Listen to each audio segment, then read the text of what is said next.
Madame, Monsieur, bonsoir. J-6 avant la date annoncée de la fin du confinement.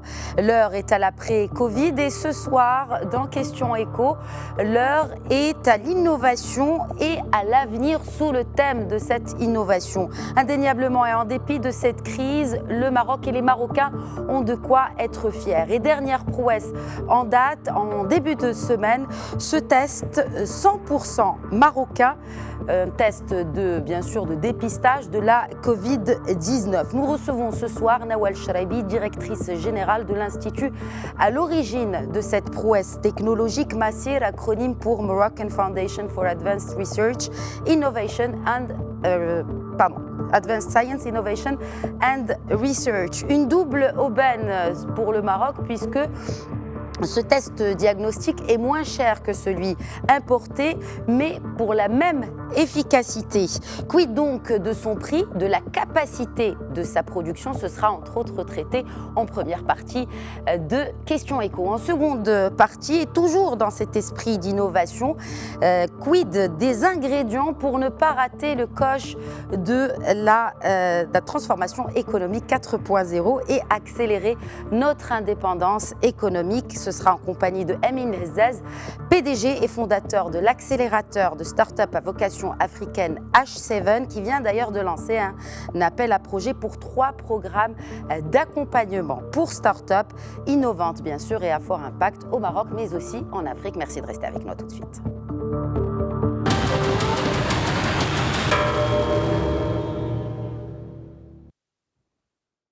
Et toujours dans l'innovation Made in Morocco, tout de suite, nous vous emmenons dans les laboratoires de MASIR. Rappelons que ce kit de dépistage de la Covid-19 a été testé et approuvé par les forces armées royales et la gendarmerie royale ainsi que par l'Institut Pasteur de Paris. C'est un reportage de Amel Houari et Wassim Nejad. Le récit est de Nouha Bazir. C'est une première. La fondation MASIR a développé un test diagnostique du Covid-19.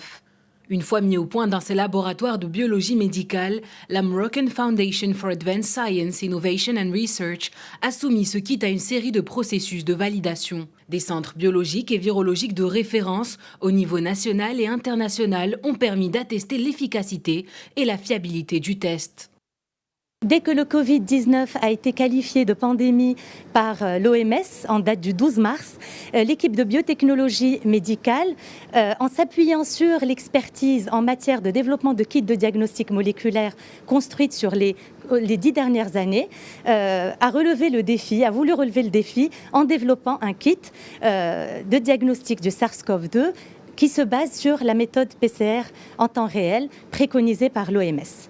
À l'issue de nombreux essais, le test développé par la MASIR a obtenu la validation de laboratoires agréés nationaux et étrangers ainsi que de l'Institut Pasteur de Paris. Le kit de diagnostic marocain se range désormais au même niveau que les tests utilisés à l'échelle internationale. Le kit qu'on a développé maintenant, il sera produit par notre start-up Moldiag qui est incubé chez nous à MASIR avec une production future qui sera peut-être satisfaisante et suffisante pour le besoin marocain. À travers des équipes scientifiques de renom et d'équipements à la pointe de la technologie, la MASIR œuvre dans le secteur de la biologie médicale. Depuis sa création en 2007, la Fondation a déposé 180 brevets au niveau régional africain, mais également produit 650 articles scientifiques dans des revues de renommée internationale. Et depuis Rabat par Skype, Nawal Shraibi, directrice générale de la Fondation MASIR. Bonsoir Nawal Shraibi. Oui, bonsoir. Et félicitations à vous et à vos équipes pour cette prouesse. Merci beaucoup, merci infiniment. Alors tout d'abord, on vient d'ailleurs de vous voir aussi dans ce reportage. Cette innovation a été réalisée en un temps record. Quelles ont été les étapes, même si rapides finalement, de sa conception? Alors écoutez, ça a été rapide, mais rapide parce que justement l'équipe s'est appuyée sur un savoir-faire et une expertise qui ont été cumulés et construits ces 10 dernières années, comme je le disais lors du tournage. Alors, les différentes étapes dans le processus de développement du kit, ça a été en premier lieu un état de l'art. Un état de l'art, c'est-à-dire une revue documentaire et une synthèse des dernières découvertes et du développement scientifique. La deuxième étape consistait à identifier les séquences génomiques cibles du virus et le design des amorces et sondes spécifiques qui vont aller détecter ces séquences génomiques.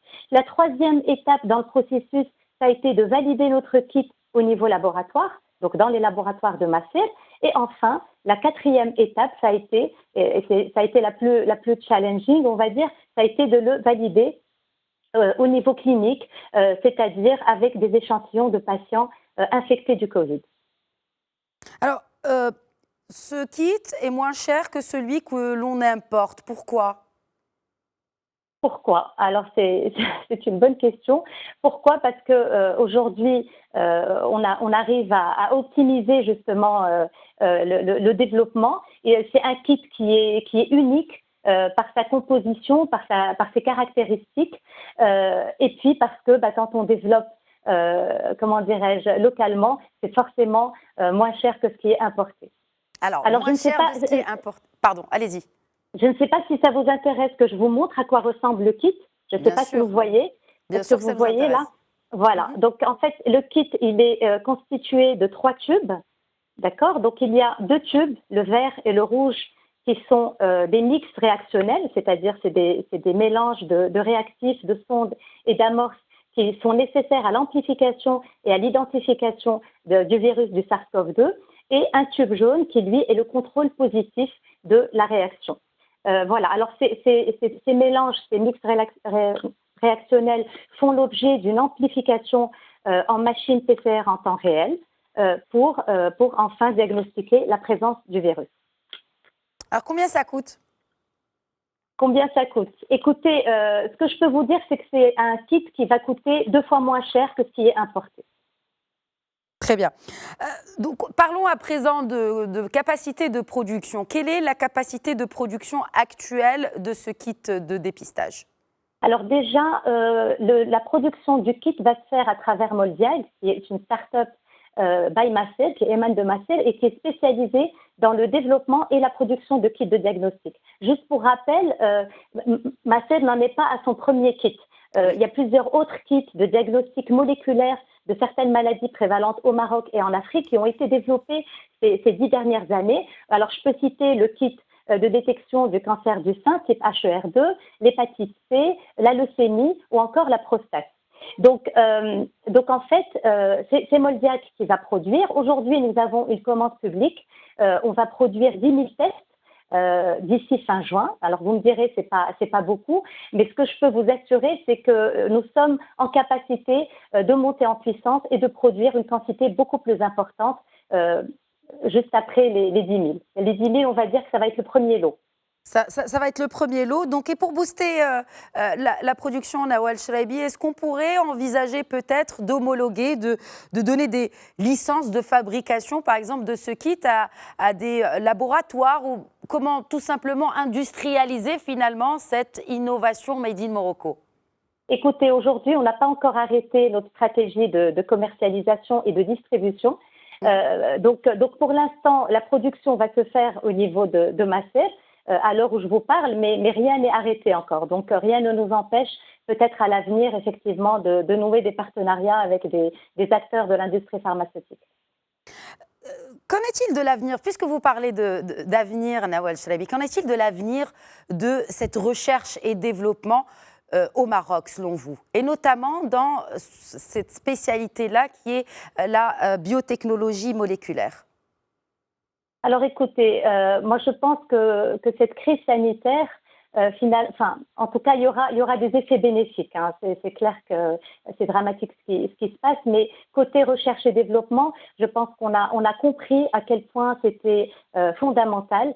De toutes les manières, aujourd'hui on le sait, tous les pays qui sont développés, ce sont des pays qui investissent énormément dans la R&D. Donc je pense que la culture de la R&D et de l'innovation va se développer davantage dans notre pays. On a vu de très beaux exemples pendant cette crise. Donc moi je pense qu'aujourd'hui il y a une vraie prise de conscience et il y aura une vraie mobilisation de notre jeunesse, de nos chercheurs, de nos ingénieurs pour aller de l'avant et continuer à se faire confiance et continuer à s'appuyer sur les expertises collectives, on va dire, au niveau de notre pays, pour finalement construire une vraie autonomie, qu'elle soit alimentaire, énergétique, technologique et qui plus est sanitaire, puisqu'on parle de souveraineté sanitaire aujourd'hui.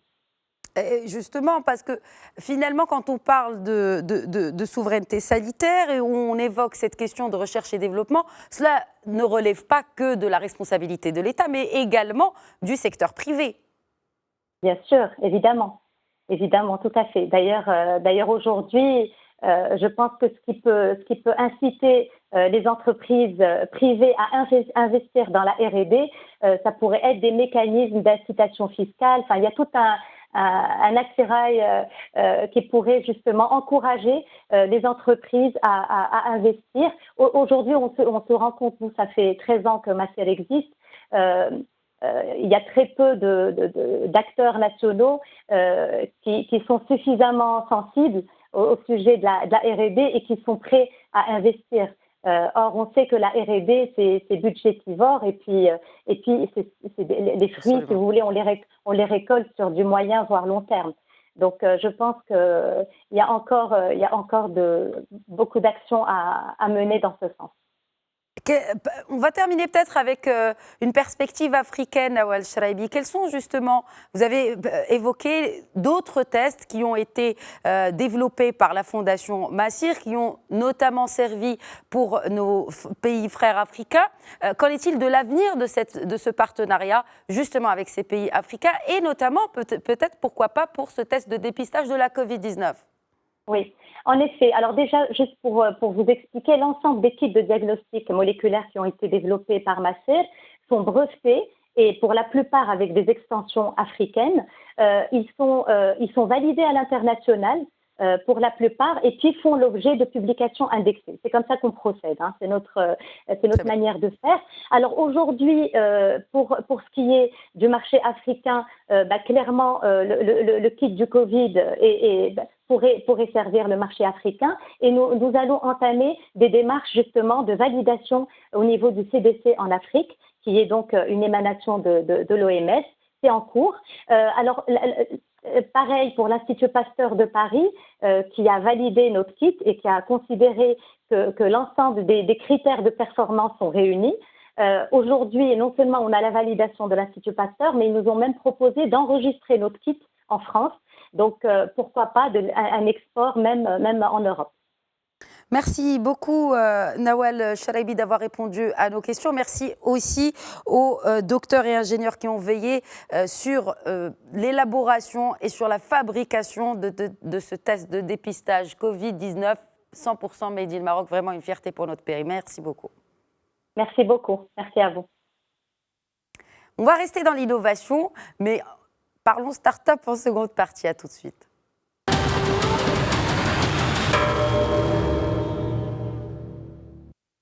Mais avant d'établir la connexion avec notre deuxième invité, flashback des principales innovations qui auront marqué ces 3 derniers mois de crise Covid. Ce sera en compagnie de Zineb Messari.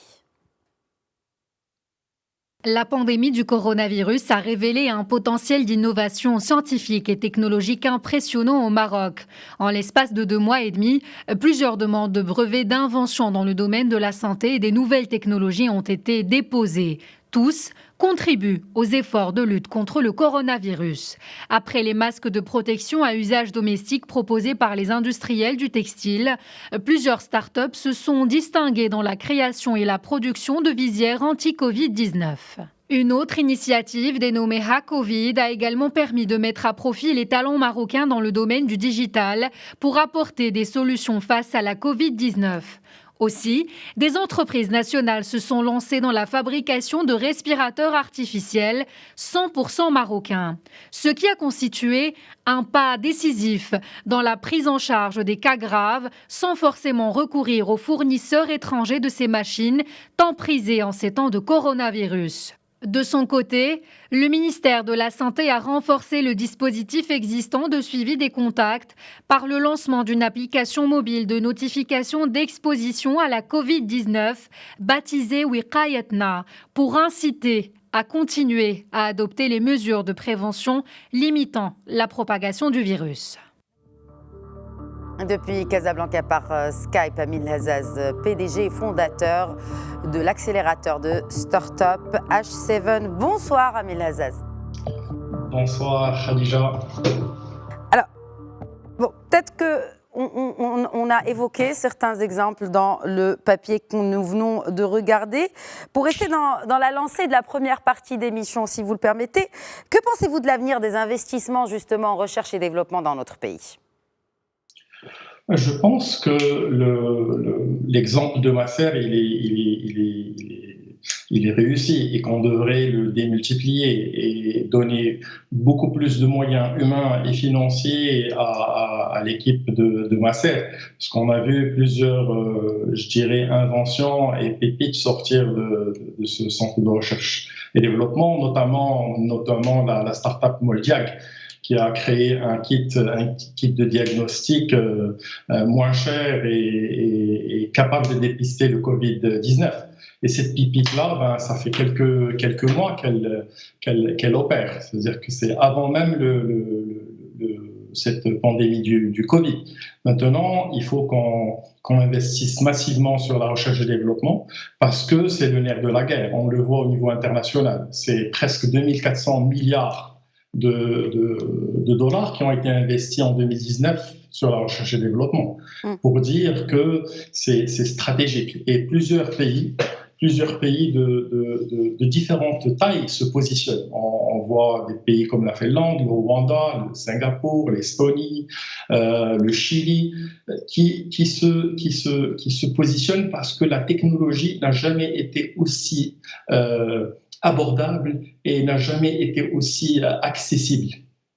Ce qui fait qu'il faut que le Maroc investisse sur la recherche et développement parce que c'est la clé de voûte pour, ne pas rater la 4e révolution industrielle et technologique qu'on est en train de vivre. Comment, justement ? Comment ne pas rater cette 4e révolution, cette transformation économique 4.0, tout en prenant en compte que vous avez parlé de la recherche et développement, qu'il faut mettre peut-être beaucoup plus de budget là-dessus. Il y a l'éducation également, la santé.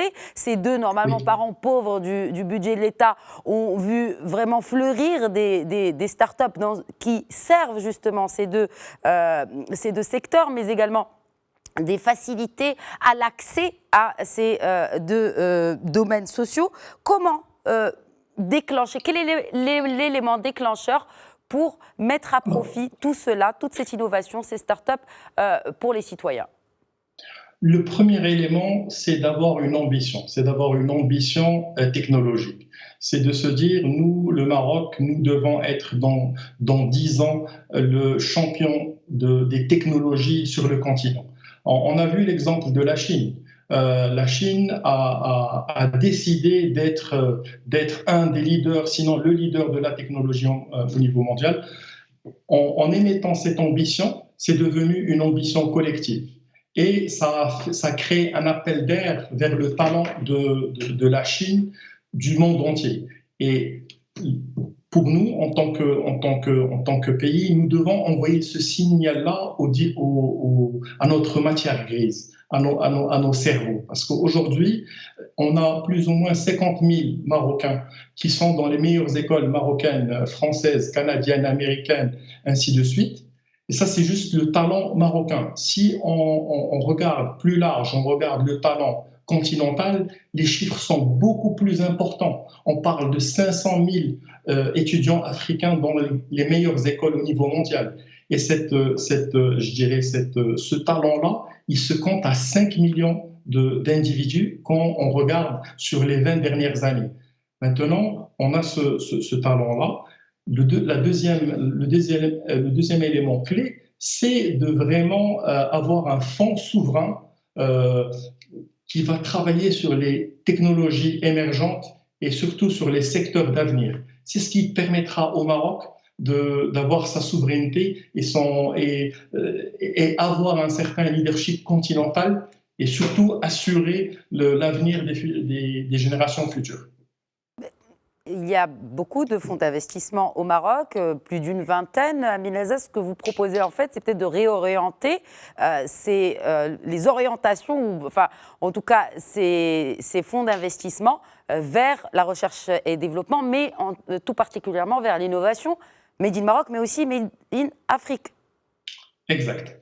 Le premier élément, c'est les 20 fonds d'investissement que nous avons se spécialisent sur la PME et sur les ETI, dans des secteurs classiques.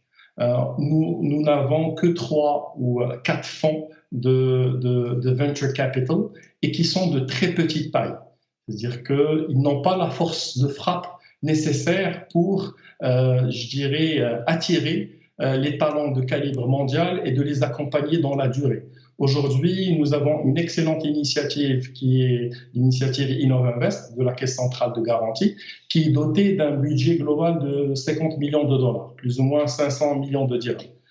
Quand vous comparez cela au niveau d'investissement de certains pays dans les startups, c'est peu. Je peux vous donner l'exemple d'une start-up égyptienne qui est dans le transport, qui s'appelle Swivel, qui a levé, dans une seule levée de fonds, 42 millions de dollars. C'est pour vous dire qu'il faut qu'on ait un fonds technologique d'une plus grande envergure. On parle d'un fonds de plus ou moins 25 milliards de dirhams qui est capable de concurrencer les venture capital du Nigeria, du Kenya, de l'Égypte, de l'Afrique du Sud.